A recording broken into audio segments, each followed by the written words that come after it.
لغمان پوهنتون کې د 250 میلیون افغانیو په ارزښت د ښوونې او روزنې د پوهنځي ودانۍ د جوړېدو د بنسټ ډبره کېښودل شوه. په همدې موخه لغمان پوهنتون کې ځانګړي مراسم نیول شوي چې پکې د لغمان والي محمد آصف ننګ، د لوړو زده کړو وزیر نجیب الله خواجه عمري، د ولایتي شورا رئیس عتیق الله عبدالرحیمزي او د دې شورا مرستیال حاجي عبدالعزیز، د ننګرهار او لغمان پوهنتونونو رئیسانو، د کابل پوهنتون استاد پوهان محمد اسماعیل یون، قومي مشرانو، مدني فعالانو، د یاد پوهنتون استادانو او محصلینو ګډون کړی و. د لغمان پوهنتون رئیس عبدالصبور غفورزي د معلوماتو له مخې په دې ودانۍ 250 میلیونه افغانۍ لګښت راځي چې د هندوستان هېواد له لوري یې لګښت ورکول کیږي او د یو کال په موده کې به یې چارې بشپړې شي.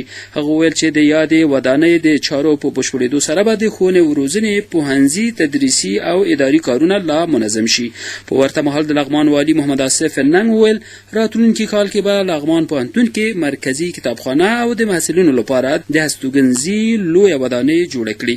ننګ زیاته کړه علمي مرکزونو ته د اسانتیاو برابرولو کې به هیڅ راز هڅې ونه سپمو.